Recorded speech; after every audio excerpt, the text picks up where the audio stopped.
السلام علیکم، ہمارا چینل سبسکرائب کریں اور بیل آئیکن پر کلک کریں۔ اعوذ باللہ السمیع العلیم من الشیطان الرجیم من ہمزہ ونفخہ ونفثہ۔ بسم اللہ الرحمن الرحیم۔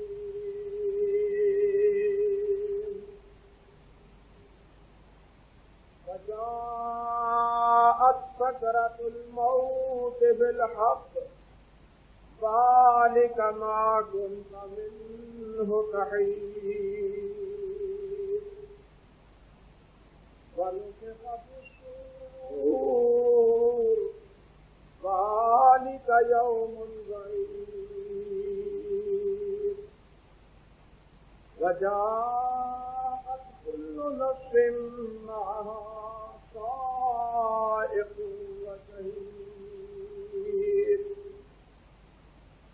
لقد كنت في غفلة من هذا فكشفنا عنك غطاءك فبصرك اليوم حديد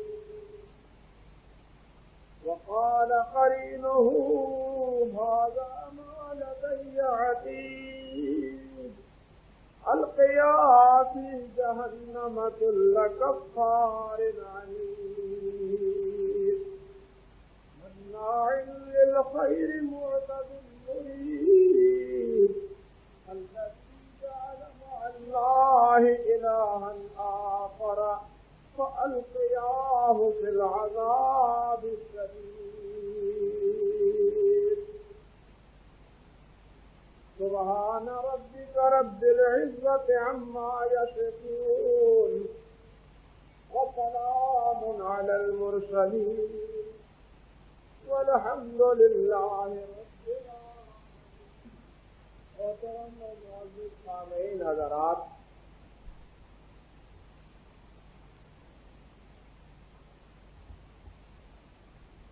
سورۃ قاف کی یہ آیات مبارکہ جو میں نے آپ کے سامنے تلاوت کی ہے،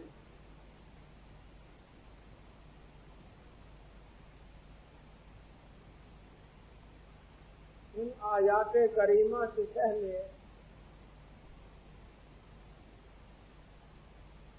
جس طرح کے گزشتہ خطبے میں آپ سن رہے تھے،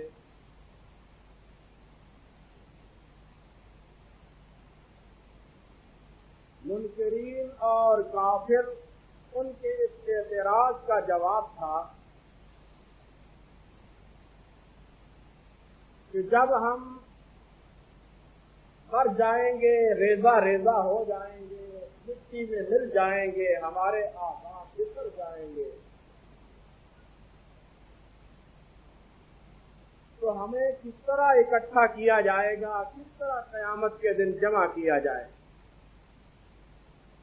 یہ بات ناممکنات میں سے ہے، عقل ماننے کے لیے اس کو تیار نہیں۔ اسی طرح وہ یہ بھی کہتے تھے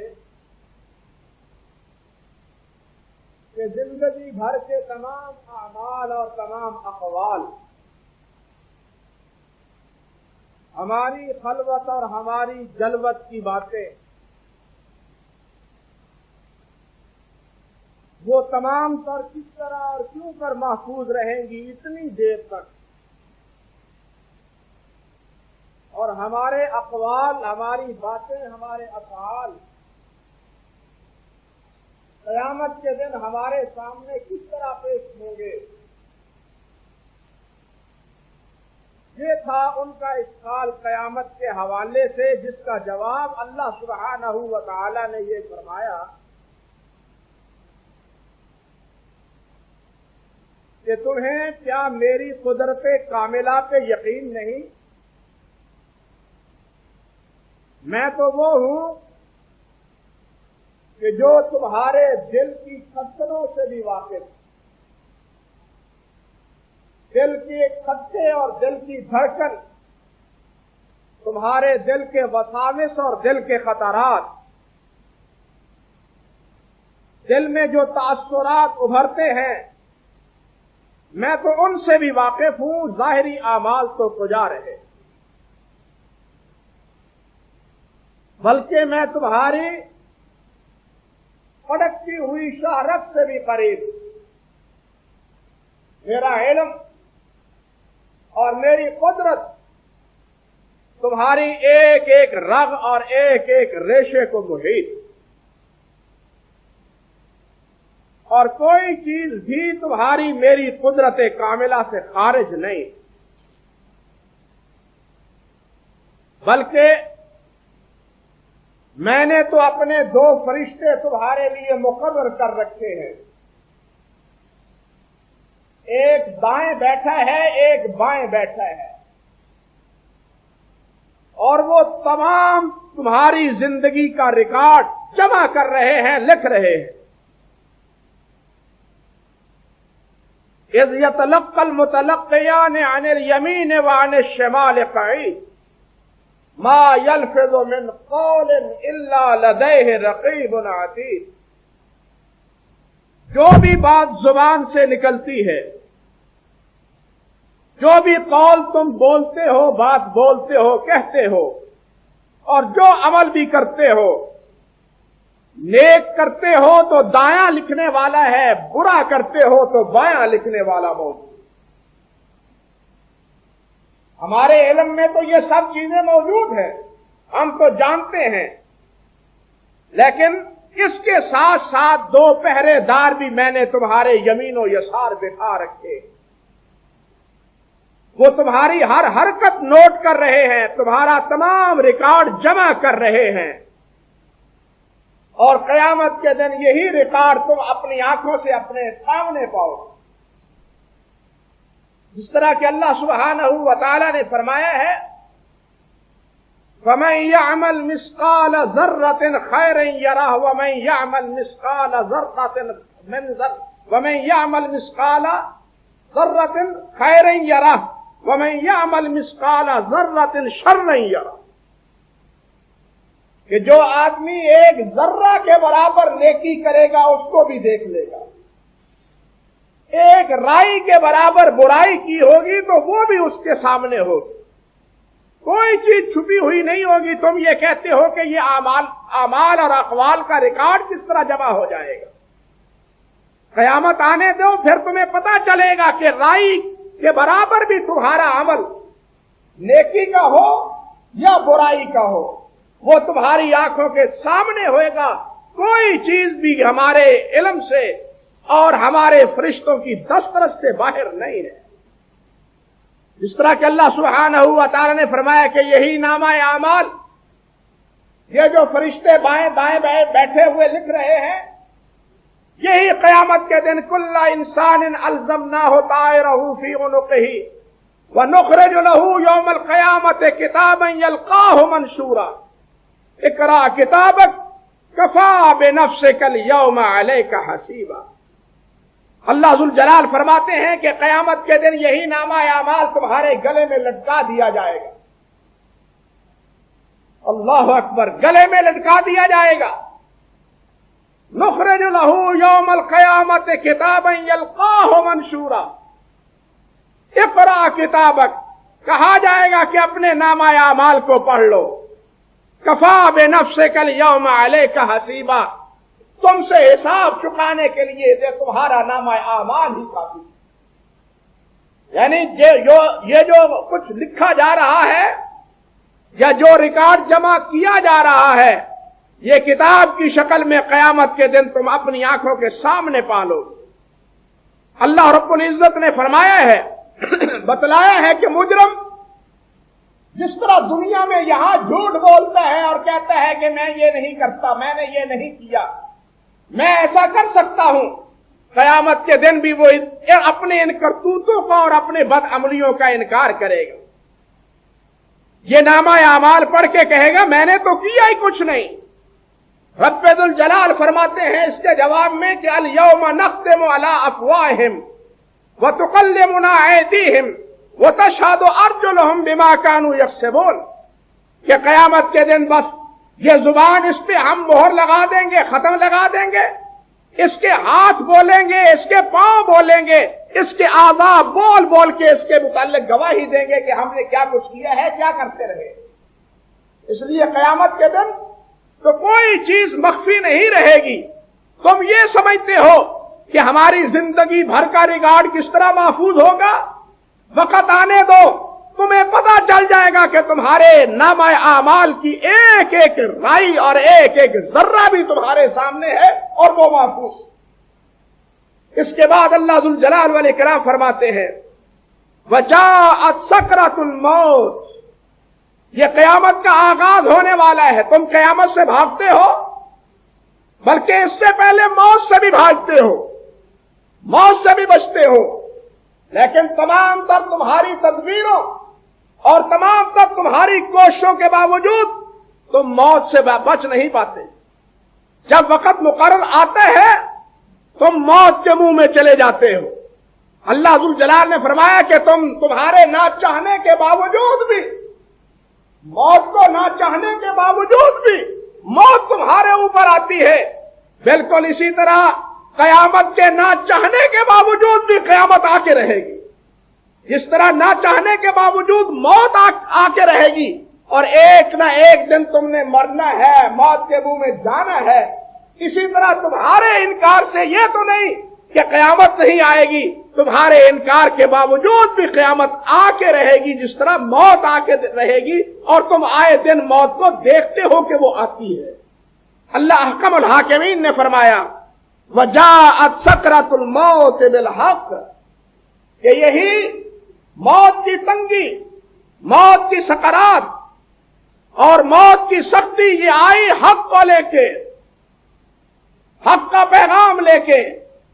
کیا پیغام لے کے؟ قیامت کا پیغام لے کے، کہ موت کے بعد اگلا مرحلہ انسان کا وہ میدان محشر کا ہے، قیامت کا ہے۔ یہ اس کا گویا پہلا باب ہے، پہلا اس کا قدم ہے۔ پہلے مرنا ہے، مرنے کے بعد پھر قیامت کا مرحلہ آنا ہے۔ فرمایا وجاءت سکرۃ الموت بالحق ذالک ما کنت منہ تحید، یہ وہی موت ہے جس سے تو کبھی کتراتا تھا، بچتا تھا اور اپنے آپ کو محفوظ رکھنے کی کوشش کرتا تھا، لیکن یہ موت اور موت کی سکرات تمہارے اوپر آ کے رہی۔ حدیث میں آتا ہے نبی کریم حضرت محمد رسول اللہ صلی اللہ علیہ وسلم نے ارشاد فرمایا اکثروا ذکر ہاضم اللذات الموت، فرمایا ساتھیو لذات کو ختم کر دینے والی چیز موت، اس کو اکثر یاد کیا کرو، موت کو مت بھولو۔ یہ موت لذات کو ختم، لذتوں کو محبتوں کو پیار کو سب ختم کر کے رکھ دیتی ہے۔ دوست احباب ساتھ چھوڑ دیتے ہیں، عزیز اور رشتہ دار سب ساتھ چھوڑ دیتے ہیں۔ جو ایک ایک فرد محبت کرتا ہے، مرنے کے بعد وہی محبتوں کا صلہ دینے کے لیے قبر میں اتار کے مٹی اوپر ڈال کے واپس آ جاتا ہے۔ اللہ اکبر کبیرہ۔ اس لیے فرمایا اکثرو کثرت کے ساتھ اکثرو ذکر ہاضم اللذات، کہ لذتوں کو ختم کر دینے والی، لذتوں کو مٹا دینے والی موت، اس کو اکثر یاد کیا کرو۔ اور یہ عین حقیقت ہے کہ انسان اپنی آنکھوں سے آئے دن اپنے عزیز و اقارب کو، اپنے دوست و احباب کو اس دنیا سے رخصت ہوتے ہوئے دیکھتا ہے۔ اللہ احکم الحاکمین نے تو فرمایا ہے کہ اینما تکونوا یدرککم الموت ولو کنتم فی بروج مشیدہ، تم مضبوط سے مضبوط محلوں میں بھی کیوں نہ ہو، موت تمہیں لے لے گی، وہ تمہارا پیچھا کیے ہوئے ہے، تم آگے آگے ہو، بھاگ اس سے سکتے نہیں۔ جب وقت آئے گا اذا جاء اجلہم لا یستاخرون ساعۃ ولا یستقدمون، جب موت کی گھڑی آئے گی تو پھر نہ ایک لحظہ تقدیم ہوگی نہ ایک لحظہ تاخیر ہوگی، عین وقت کے مطابق یہ فیصلہ اللہ ذوالجلال کا تمہارے اوپر صادر ہو جائے۔ اللہ اکبر۔ حدیث میں آتا ہے حضرت ام المومنین عائشہ صدیقہ رضی اللہ تعالی عنہا فرماتی ہیں، اللہ اکبر، فرماتی ہیں کہ میں نے لا اکرہ شدت الموت لأحد ابدا بعد النبی صلی اللہ علیہ وسلم۔ اللہ اکبر، کہ میں نے جو کیفیت، جو حالت سید کائنات حضرت محمد مصطفیٰ صلی اللہ علیہ وسلم کی مرض الموت میں دیکھی ہے، اس کے بعد کسی کی موت کی شدت مجھے جو ہے وہ اجنبی محسوس نہیں ہوئی، اس میں مجھے کوئی کراہت محسوس نہیں ہوئی۔ نبی علیہ الصلوۃ والسلام کے سامنے پانی کا پیالہ رکھا ہوا تھا، آپ کی پیشانی پسینے سے شرابور تھی، اور آپ وقفے وقفے کے بعد ہاتھ پانی میں ڈبو کے اپنے چہرے مبارک پہ ملتے تھے، اور ساتھ کیا فرماتے تھے؟ جعل یمسح لعرق عن وجهه ويقول سبحان اللہ ان للموت سکرات۔ سبحان اللہ، اور ایک روایت میں ہے لا الہ الا اللہ ان للموت سکرات۔ نبی علیہ الصلوۃ والسلام اس طرح ہاتھ پیالے میں ڈبو کے، دست مبارک پیالے میں بھگو کے چہرے انور پہ ملتے، اور ساتھ یہ فرماتے لا الہ الا اللہ ان للموت سکرات۔ موت کے وقت کی بھی تنگیاں ہیں، موت کے وقت بھی پشیمانیاں ہیں، یعنی کسی بات کا حوالہ اللہ سبحانہ و تعالیٰ نے فرمایا ہے وجاءت سکرۃ الموت بالحق۔ حضرت عمر فاروق رضی اللہ تعالی عنہ نے حضرت کعب احبار سے پوچھا، جو پہلی کتابوں کے بھی عالم تھے، کہ کعب یہ بتلاؤ موت کی کیا کی کیفیت، موت کیا ہے، کیا سمجھے ہم اس کو، اس کی سکرات اور اس کی تکلیف کے کیا معنی ہے؟ فرمانے لگے امیر المومنین، یا امیر المومنین الحال مثل شجرۃ کثیرۃ الشوک فی جوف ابن آدم فلیس منہ عرق ولا مفصل الا فیہ شوکہ۔ اللہ اکبر، فرماتے ہیں امیر المومنین یوں سمجھو کہ انسان کے پیٹ میں ایک درخت ہے، جسم میں ایک درخت ہے، اور اس درخت کے کیا ہے؟ کانٹوں سے بھرا ہوا ہے وہ درخت، اور وہ کانٹے پورے جسم کے جوڑ میں اور پورے جسم کی ایک رگ میں اس طرح پیوست ہو چکے ہیں۔ موت کی کیفیت کے وقت انسان کی حالت یہ ہوتی ہے۔ اللہ سبحانہ و تعالی اس وقت سے ہمیں محفوظ فرمائے اور ایمان پہ مرنا نصیب کرے۔ جو بھی مسلمان ہے، دیکھیے کتنا بڑا بھی کیوں نہیں، بڑے سے بڑا درجہ اور مرتبہ صدیقیت کا ہے، نبوت کا ہے، مگر وہ بھی اللہ سبحانہ و تعالی سے یہ دعائیں کرتے رہے کہ اللہم من احییتہ منا فاحیہ علی الاسلام ومن توفیتہ منا فتوفہ علی الایمان۔ حضرت سیدنا یوسف علیہ السلام کی دعا کے کلمات تو اللہ ذوالجلال نے اپنے پاک کلام میں محفوظ کر دیے، اللہم فاطر السماوات والارض انت ولی فی الدنیا والآخرہ توفنی مسلم والحقنی بالصالحین۔ کہ اللہ اسلام پہ موت آئے، اسلام پہ موت آئے، ایمان پہ موت آئے۔ اللہ ذوالجلال نے بھی فرمایا ہے یا ایھا الذین آمنوا اتقوا اللہ حق تقاتہ ولا تموتن الا وانتم مسلمون۔ ایمان والو، اللہ سے ڈرتے رہو جس طرح اللہ سے ڈرنے کا حق ہے۔ ولا تموتن الا وانتم مسلمون، تمہارے اوپر موت آئے تو اس حالت میں موت آئے کہ تم اللہ کے فرمانبردار، اللہ کی معصیت، اللہ کی نافرمانی میں ڈوبے ہوئے نہیں، بلکہ اللہ کے اطاعت گزار اور اللہ کے فرما بردار۔ یہ جذبہ تمہارے دلوں میں موجزن ہونا چاہیے، نہ یہ کہ موت کے وقت انسان برائیوں میں پھنسا ہوا، بے حیائیوں میں پھنسا ہوا، شراب کی لت میں مبتلا۔ ایسے بھی ہیں جو شراب پی کے مدہوش ہو کے مر جاتے ہیں، وہ بھی ہیں جو بے حیائی کے اڈے پہ جا کے مرتے ہیں، وہ بھی ہیں جو رات کو وی سی اور ٹی وی آر دیکھ دیکھ کے موت کے منہ میں چلے جاتے ہیں۔ اللہ اس بری موت سے ہمیں محفوظ رکھے، ایمان کی حالت میں رکھے، اور اسلام اور ایمان پہ اللہ ذوالجلال ہمیں موت نصیب فرمائے۔ بھائیو، یہ ہے طریقہ استدلال۔ اللہ نے فرمایا کہ اس موت سے تم بھاگتے ہو، لیکن کہاں بھاگ کے جاؤ گے، کہاں بچو گے؟ موت تو تمہارے اوپر آنی ہے، اور آئے دن تم دیکھتے ہو اپنی آنکھوں کے سامنے وہ مرا، وہ مرا، وہ مرا، اور آئندہ آج میری باری بھی ہے۔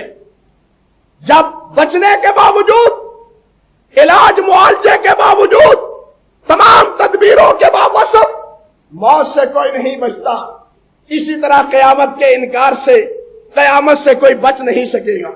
اللہ سبحانہ و تعالی فرماتے ہیں وَنُفِخَ فِي الصُّورِ وَنُفِخَ فِي الصُّورِ ذَلِكَ يَوْمُ الْوَعِيدِ، مرنے کے بعد پھر ایک دن ایسا آئے گا کہ سور میں ایک کرن میں پھونک مارنے والا پھونک مارے گا، پھونک مارے گا۔ اللہ ذو الجلال فرماتے ہیں ذَلِكَ يَوْمُ الْوَعِيدِ، یہ ہے یوم وعید، ڈرانے کا دن۔ وَجَاءَتْ كُلُّ نَفْسٍ مَّعَهَا سَائِقٌ وَشَهِيدٌ، اور اس دن قیامت کے دن جب وہ پھونک ماری جائے گی تو سارے انسان قبر سے اٹھ کھڑے ہوں۔ دو نفخے ہیں، جس طرح کے ایک جگہ دوسرے مقام پہ اللہ سبحانہ و تعالی نے وضاحت فرمائی۔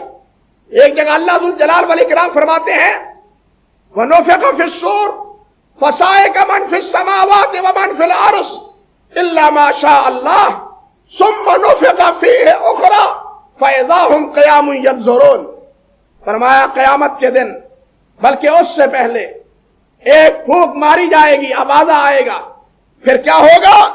فَصَعِقَ مَن فِي السَّمَاوَاتِ وَمَن فِي الْأَرْضِ إِلَّا مَن شَاءَ اللَّهُ، اللہ جسے چاہے گا وہی بچے گا، ورنہ اس نفخ کے بعد، پھونک کے بعد سارے بے ہوش ہو جائیں گے، سب ملیا میٹ ہو جائیں گے، ختم ہو جائیں گے، بے ہوشی کی کیفیت، موت کی کیفیت ان پہ طاری ہو جائے گی، اور ایک عرصہ تک وہ اسی کیفیت میں رہیں گے۔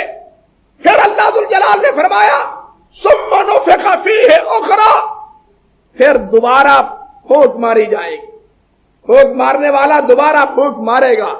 فَإِذَا هُمْ قِيَامٌ يَنظُرُونَ، پھر سب اٹھ کھڑے ہوں گے اور آنکھوں سے دیکھ رہے ہوں گے کہ جناب قیامت قائم ہو چکی ہے، صرف ایک پھونک مارنے کی تاخیر۔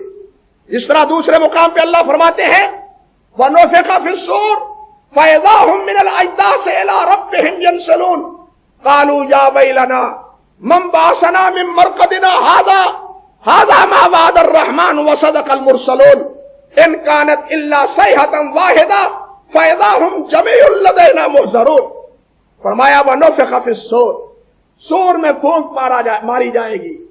فَإِذَا هُمْ مِنَ الْأَجْدَاثِ إِلَىٰ رَبِّهِمْ يَنْسِلُونَ، قبروں سے نکل کے سارے میدان معاشر میں چلیں گے۔ پھونک نکلنے مارنے کے نتیجے میں دوسرے نفخے کے بعد قبروں سے نکل کے سب میدان معاشر کی طرف چل نکلیں گے تیز تیز۔ قالوا یا ویلنا، کہیں گے ہائے افسوس، من بعثنا من مرقدنا، ہماری قبروں سے ہم کو کس نے اٹھا دیا؟ ھذا ما وعد الرحمن وصدق المرسلون، اور یہ تو وہ چیز ہے اور جو اللہ ذو الجلال نے تمہیں سچا وعدہ دے رکھا تھا، اور انبیاء کرام نے تمہیں جس سے خبردار کیا تھا کہ قیامت آنے والی ہے، یہ قیامت تمہارے سامنے ہے۔ اب ان کانت الا صیحۃ واحدہ، اور یہ تو صرف ایک آواز ہے، ایک آواز بلاوا ہے۔ فَإِذَا هُمْ جَمِيعٌ لَدَيْنَا مُحْضَرُونَ، اسی ایک بلاوے پہ سارے کے سارے تم جمع ہو جاؤ گے، کوئی بھی اس جمع ہونے سے انکار نہیں کر سکے گا، بھاگ نہیں سکے گا۔ یہ نہیں کہ میں قبر ہی میں پڑا رہوں، زمین ہی میں پڑا رہوں، یہ کیفیت نہیں ہوگی۔ ایک ہی پھونک کے نتیجے میں سارے کے سارے میدان محشر میں پہنچ جائیں گے۔ تمہارے انکار سے یہ نہیں ہے کہ قیامت قائم نہیں ہوگی، قیامت آئے گی، بلکہ اللہ اکبر، قیامت آئے گی، آئے گی بھی تو پھر کیا ہوگا؟ فرمایا لقد كنت وجاءت كل نفس معها سائق وشهيد، ہر انسان آئے گا، اس کے ساتھ ایک سپاہی اس کو چلانے والا، چلو چلو حساب کتاب کے لیے چلو، وہ شہید، اور دوسرے نے نامہ اعمال اس کا اٹھایا ہوا۔ جس طرح عدالت میں آپ بھی مجرم کو ایک ہتھکڑی لگا کے لے کے جاتے ہیں اور دوسرا اس کا حساب کتاب کا جو معاملہ، جو فائل ہوتی ہے، اس فائل کو اٹھانے والا ہوتا ہے، جس طرح دنیا میں یہاں عدالتوں میں یہ مسئلہ چلتا ہے، قیامت کے دن بھی اس کے نامہ اعمال کی فائل اٹھانے والا ایک ساتھ ہوگا اور دوسرا جناب اٹھا کے اس کو چلانے والا۔ چلو میدان معاشر، کون بھاگ سکتا ہے؟ کون انکار کر سکتا ہے؟ کون انکار کرے گا وہاں؟ اللہ احکم الحاکمین نے فرمایا لقد كنت في غفلة من هذا،